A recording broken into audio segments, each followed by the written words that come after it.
Hello student, welcome to Atul education. तो friend, आज आप लोग का एक्सपोर्ट मार्केटिंग का पेपर था। ये ऑप्शनल सब्जेक्ट होता है, तो कुछ स्टूडेंट का रहा होगा, कुछ स्टूडेंट का नहीं रहा होगा। तो जिन स्टूडेंट का एक्सपोर्ट मार्केटिंग का आज एग्जाम था, उनके पेपर के राइट ऑब्जेक्टिव आंसर क्या है, ऑब्जेक्टिव क्वेश्चन का राइट आंसर क्या है, मैं आपको बता देता हूँ स्टूडेंट, जिससे आपको एक आइडिया मिलेगा कि आपके कितने ऑब्जेक्टिव क्वेश्चन राइट हुआ। आप लोग भी कमेंट करके मुझे बताना और चैनल को सब्सक्राइब करके रखना स्टूडेंट, जिससे आप लोग मेरे साथ जुड़े रह सकते हो। तो सबसे पहले ऑब्जेक्टिव क्वेश्चन यहाँ पे देखते हैं। पहला क्वेश्चन यहाँ पे दिया था, एक्सपोर्ट मार्केटिंग यूजुअली इन्वॉल्व, बोलता है एक्सपोर्ट मार्केटिंग के अंदर यूजुअली क्या इन्वॉल्व रहता है। तो यहाँ पर होता है एक्सटेंसिव डॉक्यूमेंटेशन होता है। एक्सपोर्ट मार्केटिंग के अंदर जो यूजुअली इन्वॉल्व होता है वो क्या होता है, एक्सटेंसिव डॉक्यूमेंटेशन होता है। तो इसका राइट ऑप्शन हो जाएगा एक्सटेंसिव डॉक्यूमेंटेशन होता है। दूसरा है, dash is a types of cargo risk. Cargo risk क्या होता है, तो कार्गो रिस्क क्या रहता है, loss due to leakage in ship. Ship में लीकेज होने की वजह से जो लॉस होता है उसको हम लोग टाइप्स ऑफ कार्गो रिस्क बोलते हैं। थर्ड यहाँ पे देखते हैं स्टूडेंट, तो यहाँ पे थर्ड दिया हुआ है कि dash is a one of the components of Indian merchandise export. तो इसका राइट ऑप्शन जो हो जाएगा, तो इसका राइट ऑप्शन जो आ जाएगा आपको, रेडीमेड गारमेंट क्या होता है, one of the components of Indian merchandise export है। फोर्थ देखते हैं स्टूडेंट यहाँ पर क्या है, तो फोर्थ दिया था, dash is the duly based on physical characteristic of goods. तो इसमें से फिजिकल कैरेक्टरिस्टिक ऑफ गुड्स क्या है, तो स्पेसिफिक यहाँ पर राइट ऑप्शन हो जाएगा। नेक्स्ट देखते हैं स्टूडेंट, हाँ उससे पहले एक स्टूडेंट, एक छोटा सा आपका आप लोग के लिए अनाउंसमेंट है। अभी आप लोग का सेमेस्टर 5 का एग्जाम कंप्लीट हो गया, तो आप लोग सेमेस्टर 6 की स्टडी स्टार्ट कर सकते हो। सेम 6 के लिए मैं बैचेस स्टार्ट कर रहा हूँ स्टूडेंट। यदि आपको कोर्सेज ज्वाइन करना रहेगा, टीवाई बीकॉम के लिए क्लासेस ज्वाइन करना रहेगा, तो आप लोग जरूर मुझसे कांटेक्ट करिए। ऑफलाइन प्लस ऑनलाइन दोनों बैचेस है, जिसके अंदर यदि आप ज्वाइन करते हो स्टूडेंट, तो सेमेस्टर 6 के लिए आपको 100% पासिंग में गारंटी देता हूं कि आपको पास करा दूंगा। दूसरी चीज स्टूडेंट, आपको एक चीज और भी पता रहना चाहिए कि सेम 6 के लिए आपको कोई भी एक्स्ट्रा चांस नहीं मिलता। यदि आप सेम 6 में फेल हो जाते हो या एटी केटी लगता है, तो आपका एक साल पूरा का पूरा बर्बाद जाएगा। क्योंकि सेमेस्टर 5 के लिए ऑप्शन रहता है, आप री एग्जाम दे सकते हो, लेकिन सेमेस्टर 6 में आपको कोई भी ऑप्शन नहीं मिलता है। स्टूडेंट, इनकेस आपको क्लासेस ज्वाइन करना रहेगा तो आप लोग मुझसे कांटेक्ट कर सकते हो 9820827674। इस नंबर पे आप लोग व्हाट्सएप पर मैसेज कर सकते हो, नंबर सेव करके रखना। आपको नई भी क्लासेस ज्वाइन करना रहेगा तो भी आपको बहुत सारे गाइडेंस आपको मिलेंगे, जिसके लिए डिस्क्रिप्शन बॉक्स में एक व्हाट्सएप ग्रुप का लिंक है, जिसे आप ज्वाइन कर लेना। और यदि आपको क्लासेस ज्वाइन करना है स्टूडेंट, तो लिमिटेड सीट रहती है मेरे पास, तो आप रिसेंटली जितना जल्दी पॉसिबल हो ज्वाइन कर लेना, क्योंकि एक बार बैचेस स्टार्ट हो गया तो बीच बैच में एडमिशन लेना काफी डिफिकल्ट होता है। तो आई होप आप लोगों ने नंबर नोट डाउन कर लिया होगा। अभी हम लोग देखते हैं यहाँ पर फिफ्थ क्या था question, India is the one of the founder member, बोलता है इंडिया इसमें से किसका फाउंडर मेंबर है, तो सार्क का फाउंडर मेंबर किसका है, सार्क का फाउंडर मेंबर है। लिखा है, if the exporter is selling low price product he may be give the preference to dash country. क्या लिखा है यहाँ पर, if exporter selling low price product, कम प्राइस की प्रोडक्ट को सोल्ड कर रहा है, he may give the preference to dash country, कौन सी कंट्री को ज्यादा प्रेफरेंस देगा, तो डेवलपिंग कंट्री। कौन सी, डेवलपिंग कंट्री के ऊपर ज्यादा फोकस रहेगा ऐसे सेलर का। आगे लिखा है एमई से, यहाँ पर एम ई आई और से S E I S R dash, M E I S and S E I S क्या है, तो यहाँ पे दिया डैश। तो इसका राइट ऑप्शन जो आपका आ जाएगा, आ जाएगा scheme introduce in F T P 2015 से 20 के बीच में जो स्कीम इंट्रोड्यूस किया गया था उसका पार्ट है। नेक्स्ट यहाँ पे देखते हैं,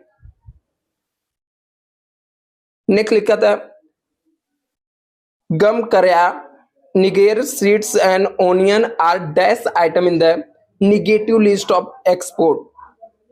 तो गम करेया और niger seeds and onion are dash is the item of negative export list. तो इसका क्या आ जाएगा, कैनलाइज्ड, कौन सा कैनलाइज्ड, इसका राइट ऑप्शन आ जाएगा, कैनलाइज्ड राइट ऑप्शन इसका आ जाएगा।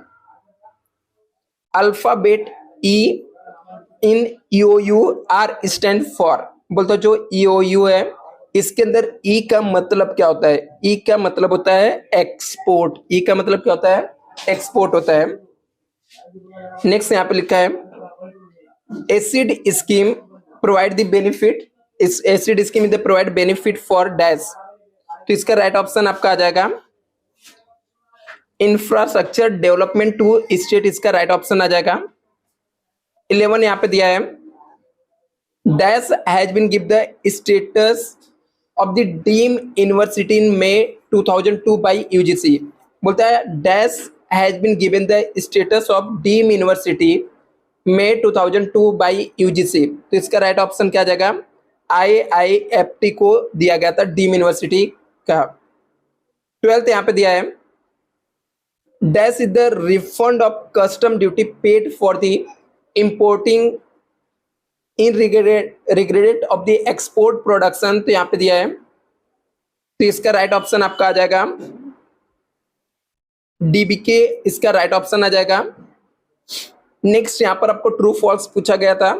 फर्स्ट लिखा था there is a lesser risk involve in export marketing as compare to risk in domestic marketing, क्या दिया यहाँ पर, there is the lesser risk, lesser means कम रिस्क है, in the export marketing as a compare risk domestic marketing, तो ये statement आपका क्या था, फॉल्स था।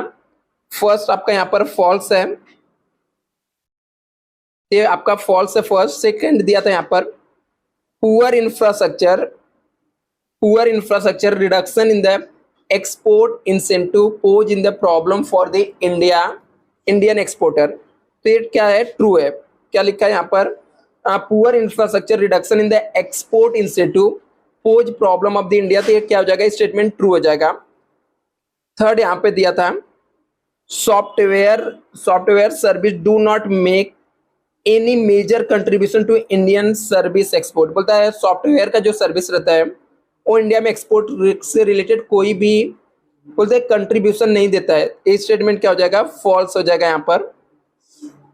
नेक्स्ट लिखा trade barriers are restriction impose in the momentum of goods between the dash country, यहाँ पे क्या लिखा है, trade barriers restriction impose in on the momentum of goods between the country, तो ये स्टेटमेंट क्या हो जाएगा आपका, ट्रू हो जाएगा।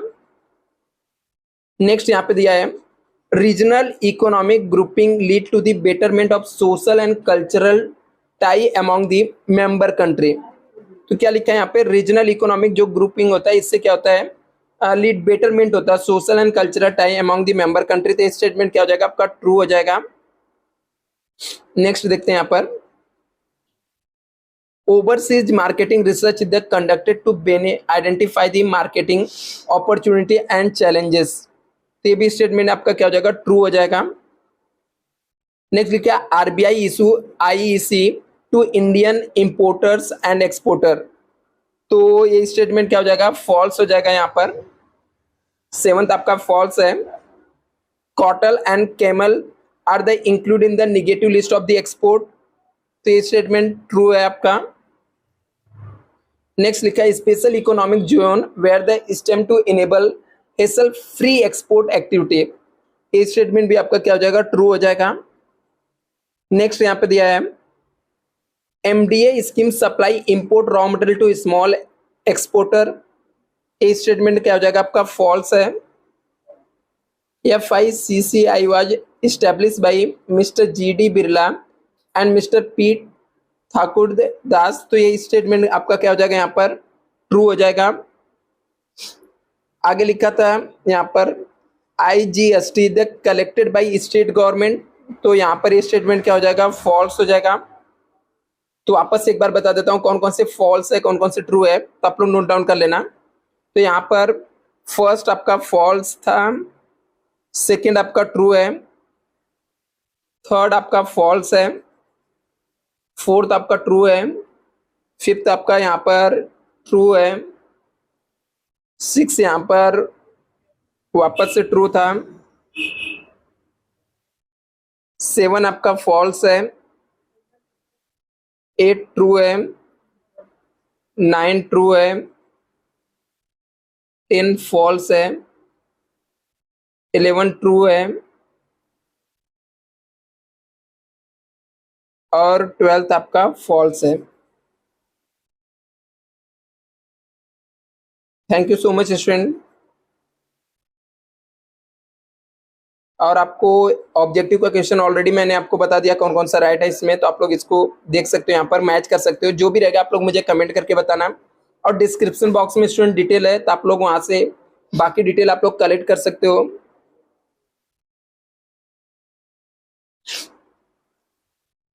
और यहाँ पर एक शायद से सम भी आपको पूछा गया था सम में एग्जाम में, उसका भी चाहिए डिटेल सोल्यूशन मैं आप लोग को बाद में इसका दे देता हूँ, सेंड कर देता हूँ।